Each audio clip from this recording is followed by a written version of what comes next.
بسم اللہ الرحمن الرحیم۔ السلام علیکم۔ یہ کتاب آپ کے لیے کاشانِ بصیرت کے یوٹیوب چینل کی جانب سے ریکارڈ کی جا رہی ہے۔ اب ہم کتاب بہشت کا پارٹ نمبر 14 پڑھیں گے۔ مٹی انسانی بدن کی بنیاد ہے۔ جب یہ طے پایا کہ زمین سے مخلوق پیدا کی جائے تو ملائکہ کو کچھ ذمہ داری سونپی گئی۔ سب سے پہلے جناب جبرائیل کو حکم ہوا کہ وہ زمین پر جا کر کچھ مٹی اٹھا کر لائیں، تو جبرائیل زمین پر آئے اور عرض کی خداوندہ مجھے خدشہ ہے کہ میری اٹھائی زمین سے مخلوق پیدا ہوں، کہیں وہ تیری معصیت نہ کریں، اس لیے میں تجھ سے معافی کا خواستگار ہوں۔ پھر جب میکائیل سے کہا گیا کہ وہ زمین پر جائیں، میکائیل نے بھی یہی جواب دیا۔ پھر جناب اسرائیل کی ڈیوٹی لگائی گئی تو انہوں نے مٹی اٹھائی اور یوں آدمی کی تخلیق کا آغاز ہوا۔ چنانچہ اسرائیل نے یہ کام کیا تھا، اس لیے انسان کی روح کو قبض کرنے کی ذمہ داری بھی انہی کے سپرد کی گئی۔ ایک روایت میں کہ طائف اور مکہ کے درمیان یہ مٹی اٹھائی گئی تھی۔ حضرت علی علیہ السلام نہج البلاغہ میں فرماتے ہیں کہ یہ مٹی کوئی خاص مٹی نہ تھی، بلکہ یہ نہ زیادہ گرم، نہ زیادہ ٹھنڈی، نہ زیادہ سخت، نہ زیادہ نرم تھی۔ مختصر یہ کہ اس مٹی کو 40 دنوں تک ایسی جگہ پر رکھا گیا، پھر خدا کی قدرت سے انسان کی تخلیق کا آغاز ہوا اور جناب آدم نے قرۂ ارض پر پہلا قدم رکھا۔ انسانی خلقت کا حال۔ اللہ تعالیٰ نے انسان کو آدم کو مٹی سے پیدا کیا، اس کے بعد نسل انسان میں نطفے سے پیدا کرنے کا سلسلہ چلایا۔ نطفہ کیا ہے؟ جس میں انسانی کا تخم جو مرد کے صلب سے خارج ہو کر عورت کے رحم میں پہنچتا ہے، یہ زمین کی پیدا کی ہوئی چیزوں سے بنتا ہے۔ اگر اس کا تجزیہ کیا جائے تو زمین کی کسی چیز کا کوئی جزء اس میں نظر نہیں آتا۔ پھر نطفے کو جو گدلے رنگ کا سفیدی مائل ہوتا ہے، کچھ دن رحم مادہ میں رکھ کر اس کو جمع و خون بنا دیتا ہے۔ نطفے کو خون بنانے میں کوئی مشین کام نہیں کر رہی تھی، یہ صرف خالق مطلق کی قدرت کا کمال تھا کہ نطفے کی حیت کو بالکل بدل دیا۔ اس کے بعد اس خون کو گوشت کا ایک لوتھڑا بنا دیا جن کا نظام ہی دوسرا تھا۔ اس کے اندر باریک باریک رگیں اجزاء کو آپس میں جوڑے ہوئے تھیں۔ یہ سب کام اس کی قدرت رحم کے اندر کرتی رہتی ہے۔ یہ صورت کچھ دنوں رحم میں رہتی ہے، وہاں کیا کیا ہوتا ہے، کس کی طاقت ہے کہ وہ خلقت کی پیچیدگیوں کو سمجھ سکے۔ اس گوشت کے لوتھڑے سے ہڈیاں بننے لگیں، اعصاب اور عروق کے جال بچھ گئے، چھوٹے چھوٹے اعضاء نمایاں ہونے لگے، ہاتھ پاؤں نکل آئے، سینے کے اندر وہ تمام اعضاء ابھر کر آ گئے جو نظام حیات انسانی کو چلانے والے ہوتے ہیں۔ یہ سب جمود کی حالت میں تھے کہ یکا یک ایک روح نے اس جسم کے اندر داخل ہو کر ان میں حرکت پیدا کر دی۔ بچہ کل بلانے لگا۔ ایک معین مدت کے بعد وہ بچہ شکم مادر سے باہر کی دنیا میں آیا۔ ماں کے پیٹ میں جو غذا کھا رہا تھا وہ منہ سے نہیں، پیٹ کے ذریعے سے کھاتا تھا۔ اب نہایت لطیف غذا بچے کی کمزوری کے پیش نظر ماں کی چھاتی سے ملنے لگی، یہاں تک کہ بڑھتے بڑھتے جوان ہو گیا۔ کچھ عمر کے مختلف حصوں میں مرتے چلے گئے، کچھ بڑھاپے کی سرحد میں داخل ہو گئے۔ اب وجود کے دائرے کا حصہ اول حصہ آخر سے ملنے لگا۔ جیسے رفتہ رفتہ عقل بڑھتی گئی تھی، اب وہ گھٹنی شروع ہو گئی۔ آخر ایسا سٹھیا گیا کہ عقل و فہم کے سارے دروازے اس پر بند ہو گئے۔ بچہ اور بوڑھا ایک سطح پر آ گئے۔ طاقت جیسے رفتہ رفتہ آئی، یوں ہی رفتہ رفتہ رخصت ہونے شروع ہو گئی۔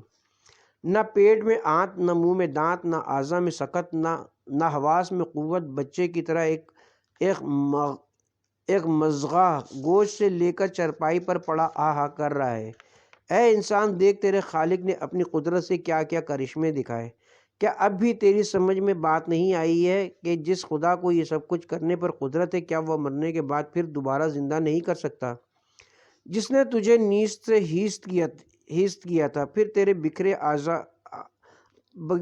اجزاء کو جمع کر کے تجھے اٹھا کر کھڑا نہیں کر سکتا؟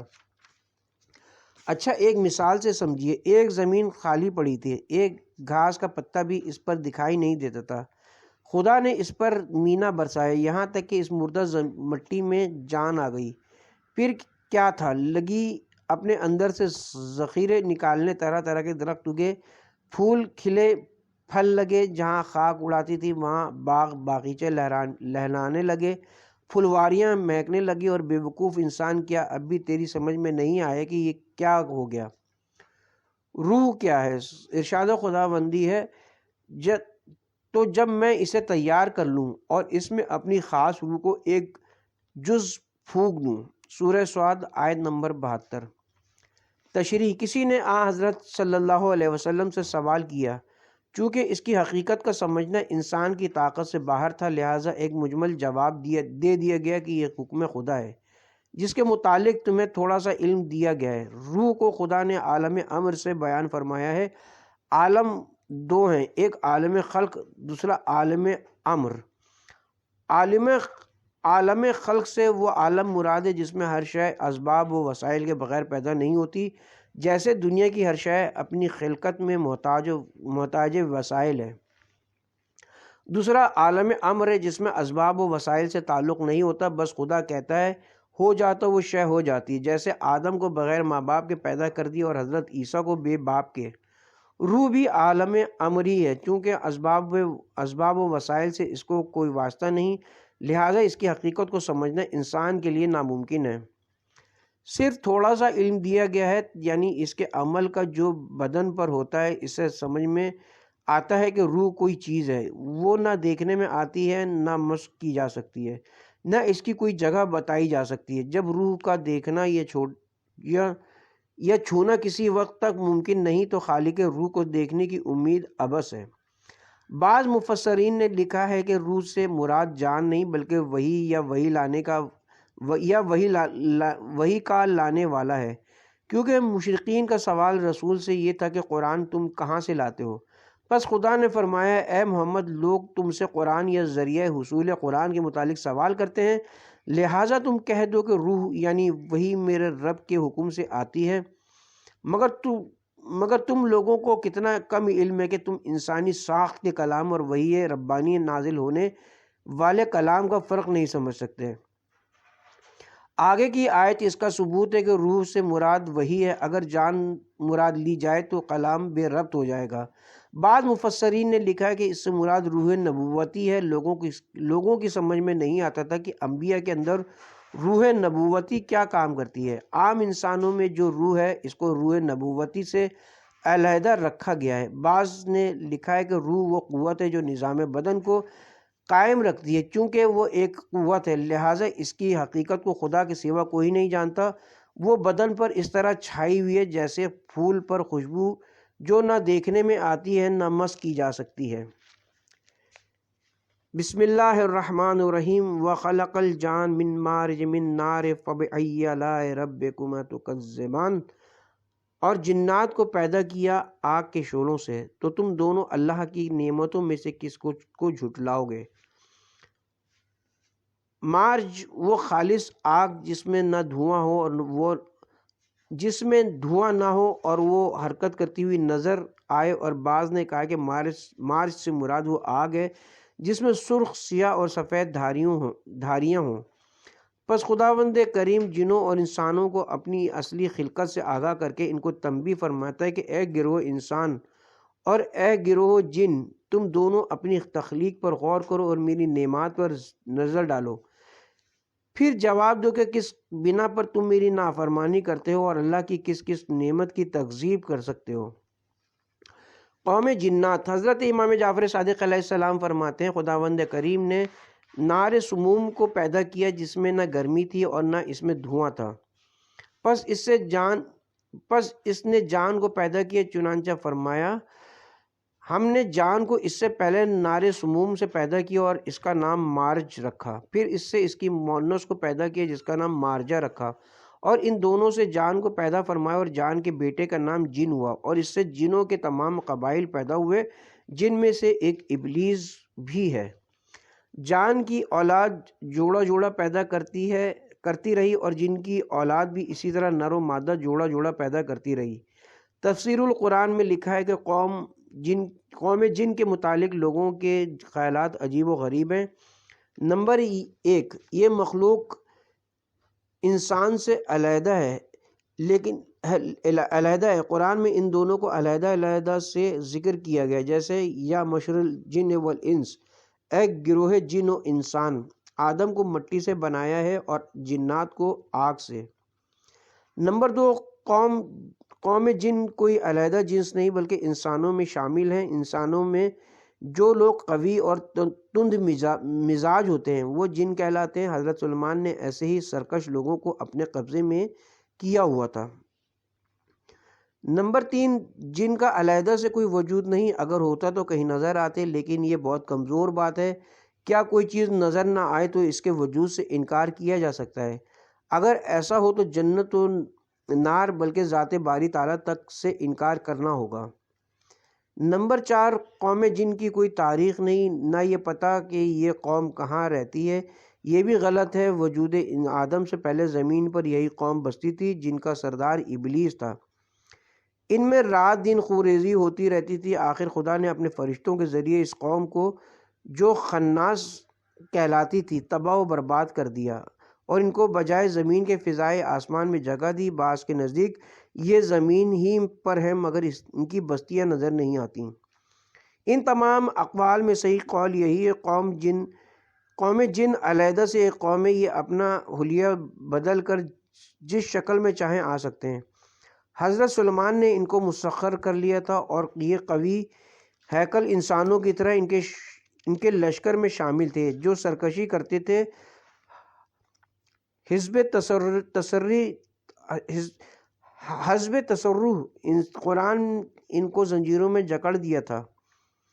احادیث سے ثابت ہے کہ ان کے وفد مختلف اوقات میں حضرت رسول خدا صلی اللہ علیہ وسلم کی خدمت میں رہتے تھے اور آپ سے تعلیم حاصل کرتے تھے۔ ان میں بھی انسانوں کی طرح مومن و مشرک ہوتے ہیں۔ عقیدہ توحید و نبوت و قیامت میں یہ لوگ انسانوں کے شریک ہیں اور انہی باتوں میں حضرت کی رسالت کا ان سے تعلق ہے۔ ہماری طرح قرآن وہ بھی پڑھتے ہیں، عبادات میں بھی وہ شریک ہیں۔ جس طرح انسانوں کی غرض خلقت عبادات قرار دی گئی ہے، اسی طرح جنوں کی غرض خلقت بھی عبادات ہیں۔ سورہ زاریات، اگر جن انسانوں میں شامل ہوتے تو انسانوں سے الگ کر کے ان کے ذکر کی ضرورت نہ تھی۔ اب رہی ان کی تکلیف شرعی تو خدا بہتر جانتا ہے۔ جناب امیر علیہ السلام کا بیر العلم کنویں میں کود کر جنوں کو قتل کرنا ثابت ہے۔ شیطانی گروہ میں جس طرح انسان شامل ہیں اسی طرح جن بھی داخل ہیں، اس لیے دونوں کے شر سے پناہ مانگنے کا حکم خدا نے دیا ہے۔ مٹی سے پیدائش اور فطری انکساری، سید بن طاؤس فرماتے ہیں اللہ تعالیٰ نے انسان کو مٹی سے بنایا ہے اور انسان کا جسم خاکی ہے اور اس نے خاک ہی میں جانا ہے، اس لیے فطرت کا تقاضا یہ ہے کہ وہ تکبر نہ کرے، منکسر المزاج بن کر رہے۔ نہج البلاغہ میں ہے کہ پھر پروردگار عالم نے سخت زمین سے نرم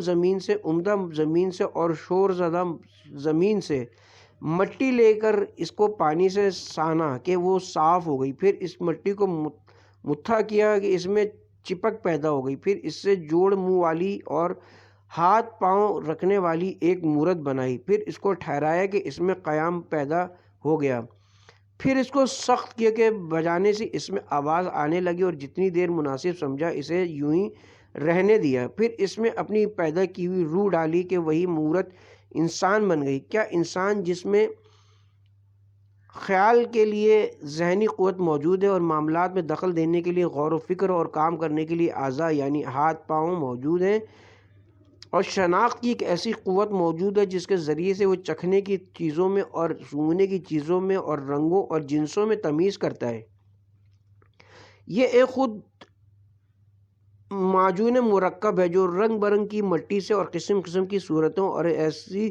ضد کی چیزوں سے جو ایک علاج کرنے کی دشمن ہیں اور ایسے خطوں سے جو ایک دوسرے کے مخالف ہیں، یعنی گرمی سے، سردی سے، تری سے، خشکی سے، رنج سے اور خوشی سے مل ملا کے ترکیب پایا گیا ہے۔ فطرت انسانی، قرآن نے فطرت انسانی کے وہ اسرار خفی و جلی بیان کیے جہاں حکماء اسلام اور فلاسفر ان کی نگاہ جستجو پہنچ رہی نہ سکی تھی۔ انسانی کمزوریوں کو ایک ایسے نرالے انداز میں بیان کیا گیا ہے کہ الفاظ کم ہیں مگر ان کے نتائج بڑے دور رس ہیں۔ مثلاً یہ کہہ کر چھوڑ دیا خلق الانسان ضعیفا، انسان کو کمزور پیدا کیا گیا ہے، لیکن یہ نہیں بتایا گیا کہ کس اعتبار سے۔ اس کو انسان کی عقل پر چھوڑ دیا کہ وہ سوچے سمجھے اور غور کرے اس میں کہاں کہاں کمزوریاں پائی جاتی ہیں اور ان کمزوریوں کے نتائج کیا ہوتے ہیں۔ اگر خود بیان کر دیتا تو انسان کو غور کرنے کا موقع نہ ملتا۔ فلسفیوں کی عقل اسی طرح نگارش چکرائی ہے۔ مثلا فرمایا وَكَانَ الْإِنسَانَ عَجُولًا، 3 لفظوں میں فطرت انسانی کی خصوصیات کے دریا بہا دیے ہیں۔ صرف اتنا کہہ کر بات ختم کر دی گئی ہے کہ انسان جلد باز ہے۔ تفصیلی بات کچھ نہیں، نتائج سے بحث نہیں کی گئی، سب باتیں انسان کی عقل پر چھوڑ دی گئیں۔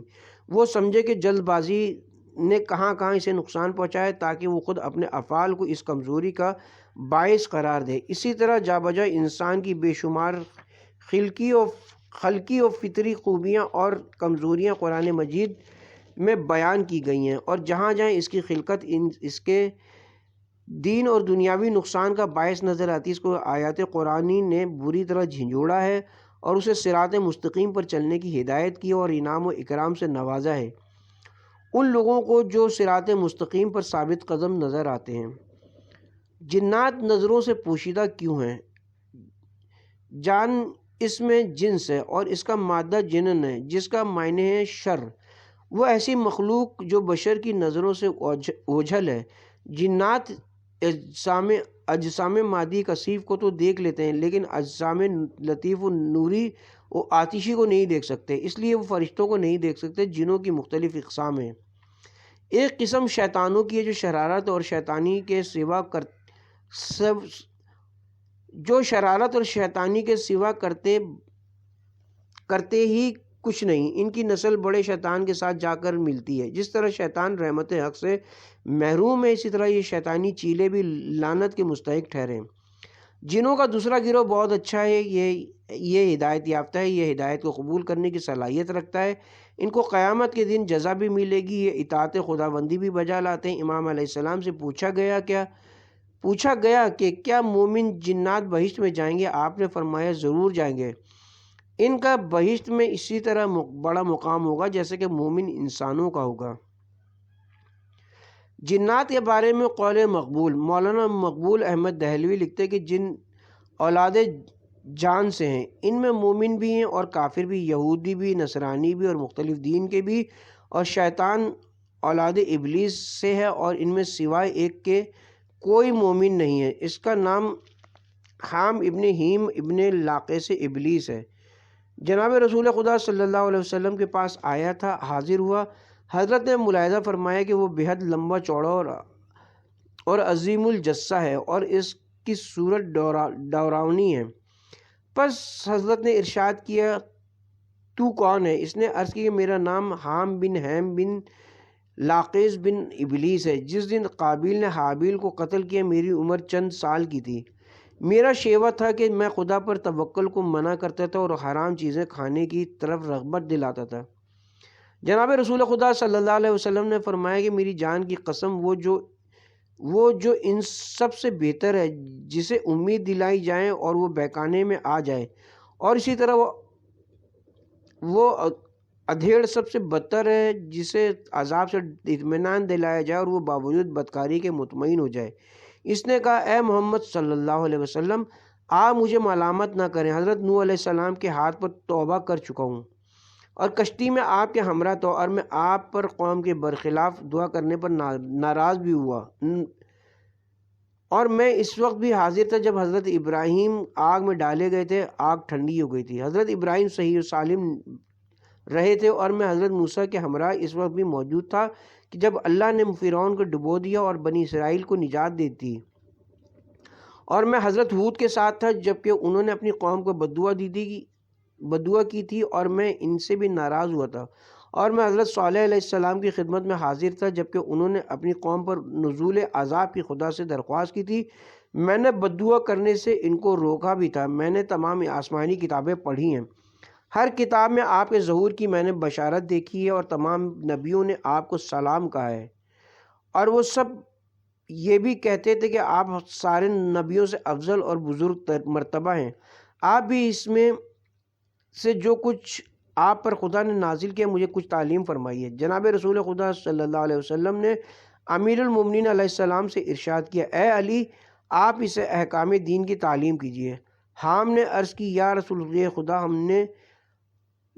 خدا ہم تو سوائے نبی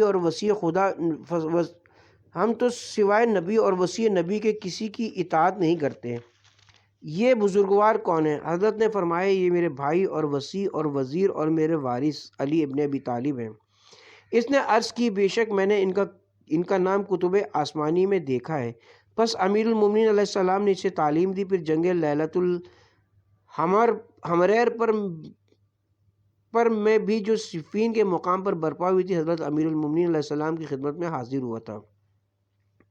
جنات کی طاقت محدود ہے۔ پیغمبر اسلام جس طرح انسانوں کے لیے مبعوث ہوئے ہیں اسی طرح آپ جنوں کے لیے بھی ہوئے ہیں۔ ان میں اچھے برے موجود ہیں، کافر، بت پرست، شیعہ، سنی، نیک و بد کردار، غرض کے ہر طرح کے جن موجود ہیں، لیکن یہ ضرور جاننا چاہیے کہ ان میں مکمل قوت و طاقت نہیں ہوتی۔ یہ ہر کسی کو اذیت و تکلیف نہیں پہنچا سکتے، بلکہ بعض انسانوں کو جو تکلیف دیتے ہیں اس کی وجہ ان کی نجاست و پلیدگی ہے۔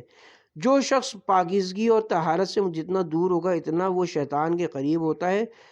جنات میں بھی چور ہوتے ہیں لیکن وہ شخص کا مال بھی نہیں چراتے، البتہ جو لوگ کم تولتے ہیں یا کم ناپتے ہیں ان کے مال کو یہ بآسانی چرا لیتے ہیں۔ جو شخص شریعت کے مطابق عمل نہیں کرتا اور اس کا لباس و جسم وہ پاکیزہ نہیں رہتا، ان کو جنات ضرور نقصان پہنچاتے ہیں۔ جنوں کا ایمان لانا۔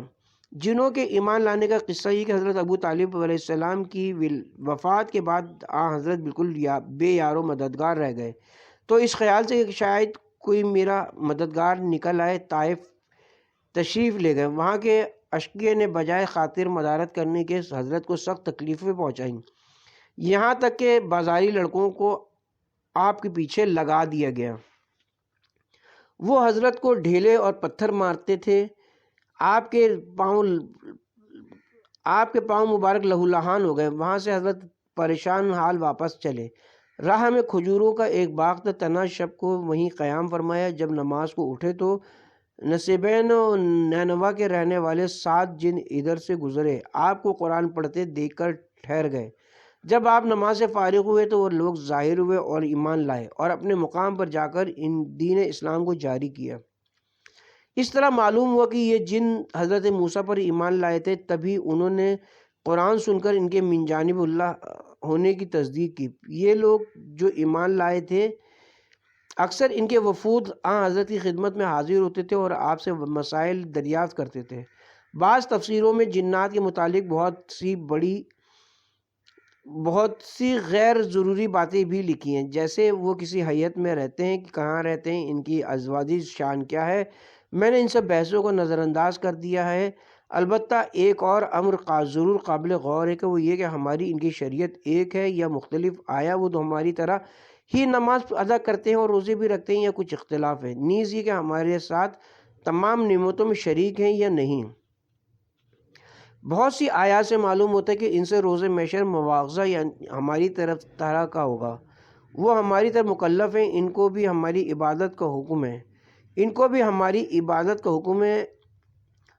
آیا فَبِأَيِّ آلَاءِ رَبِّكُمَا تُكَذِّبَانِ سے معلوم ہوتا ہے کہ وہ ہمارے ساتھ نعمتوں میں شریک ہے۔ ایمان لانا بھی ان کے لیے ضروری ہے۔ جو قرآن ہمارے لیے باعث ہدایت ہے ان کے لیے بھی ہے۔ خدا کی توحید اور رسول کی رسالت پر وہ ایمان بھی لاتے ہیں۔ رہا طریق عبادت تو ممکن ہے اس میں اختلاف ہو کیونکہ وہ ہماری جنس سے نہیں ہے۔ احادیث سے ثابت ہے کہ مومن و کافر ان میں بھی ہوتے ہیں۔ حضرت علی علیہ السلام کا بیرالعلم میں کافر جنوں کا قتل کرنا اس کا ثبوت ہے۔ مومن جنوں سے اکثر لوگوں کو فائدہ پہنچتے ہیں۔ مومن جنات سے امداد لینا۔ جنات سے خدمت لینے کے لیے یہ بے خطا اور مؤثر عمل ہے جس میں کسی قسم کا کوئی خطرہ نہیں۔ البتہ شروع کرنے سے پہلے کسی موسوی سید کی قبر پر جا کر سورہ یاسین اور سورہ فاتحہ پڑھ کر دعا مانگے اور کچھ نیاز تقسیم کرے۔ پھر نماز مغرب کے بعد اول و آخر 110 مرتبہ درود و آل محمد پر صلوات پڑھیں۔ پھر نمبر 1 سورہ الحمد 7 مرتبہ، نمبر 2 سورہ شمس 7 مرتبہ، نمبر 3 سورہ واللیل 7 مرتبہ، نمبر 4 سورہ والضحیٰ 7 مرتبہ، نمبر 5 سورہ علم نشرہ 7 مرتبہ، نمبر 6 سورہ 3 7 مرتبہ، پھر سورہ احقاف کی آیت نمبر 31 اور 32۔ اسی وقت حاضری جنات ہوگی، جو ایندھن شرع جائز کام ہو وہ کہہ دیں ضرور کریں گے۔ عمل پڑھتے وقت اچھی قسم کی اگر بتی روشن کریں یا صندل اور کافور کا نجور روشن کریں۔ اس عمل کو آیت اللہ شیرازی کبیر نے بیان فرمایا ہے۔ خدا اور قرآن کے نام سے اپنے آپ کو محفوظ کر لیں۔ شریر جنوں اور شریر انسانوں کی شر انگیزیوں سے محفوظ رہنے کے لیے ہمیں حکم دیا گیا کہ ہمارے حالت میں بسم اللہ الرحمن الرحیم پڑھتے رہیں۔ گھر سے آتے جاتے وقت، آگ جلاتے اور بازار اور حمام میں جاتے وقت یہ دونوں شیاطین کے مرکز ہیں۔ جب ہم خدا کو یاد کر لیں گے، یہ کلام الہی کی تلاوت کریں گے تو ہر طرح شر سے محفوظ رہیں گے۔ آیت الکرسی کا پڑھنا بہت مفید ہے۔ مسلمانوں اور مومنوں کے لیے قدرت کی طرف سے بہت بڑا تحفہ ہے۔ اس میں صحت و سلامتی بھی ہے اور حفاظت بھی، برکت بھی ہے اور وسعت رزق بھی۔ اس لیے مومن جن کسی کو تکلیف نہیں پہنچاتے، خاص طور پر مومن انسانوں کی مدد بھی کرتے ہیں۔ اسی مناسبت سے ایک دلچسپ واقعہ آپ کی خدمت میں پیش کرتا ہوں۔ مومن جن ایک ذاکر اہل بیت کی زیارت کے لیے آنا۔ علامہ مجلسی مدح اہل بیت جناب دیبل خزائی کے بارے میں ایک واقعہ نقل کرتے کہ جناب دیبل کہتے ہیں، میں خراسان میں حضرت امام رضا علیہ السلام کی خدمت اقدس میں حاضر ہوا اور آپ کی زیارت کر کے واپس آ رہا تھا کہ رات ہو گئی۔ قم شہر میں ایک کمرے کا دروازہ بند کر کے اہل بیت کی شان کے بارے میں اشعار تخلیق کر رہا تھا اور کچھ سوچ رہا تھا کہ اچانک سفید لباس میں ملبوس ایک شخص میرے پاس آیا، میرے سامنے ظاہر ہوا اور مجھ سے اجازت مانگی اور سلام کیا۔ اس کو اچانک پا کر میں ڈر گیا۔ اس نے کہا کہ ڈریں مت، میں آپ کا مومن بھائی ہوں، میرا جنات سے تعلق ہے، چونکہ آپ شاعر اہل بیت ذاکر ہیں، اس لیے میں آپ کی زیارت کے لیے آیا ہوں۔ اور اس کے بعد مجھے اپنے واقعات سنانے لگا۔ وہ بیان کرتا ہے کہ میں اس سے پہلے نازبی و وہابی تھا، اہل بیت سے دشمنی اور بغض رکھتا تھا۔ میں اپنے چند اہم مسلک ساتھیوں کے ہمراہ سرزمین عراق سے گزر رہا تھا۔ وہاں پر ہماری نظر ایک انسانی قافلے پر پڑی جو کربلا جا رہا تھا۔ چونکہ ہم دشمن اہل بیت تھے، اس لیے ہمیں شرارت سوجی کہ ان کو تکلیف پہنچائیں۔ ابھی ہم نے ارادہ ہی کیا تھا کہ ہم نے آسمان سے فرشتوں کو اترتے دیکھا، انہوں نے ہم پر حملہ کر دیا تھا اور ان کے ارد گرد جمع ہو گئے۔ ہمیں یقین ہو گیا کہ ملائکہ ان کی مدد کے لیے آئے ہیں اور حسین علیہ السلام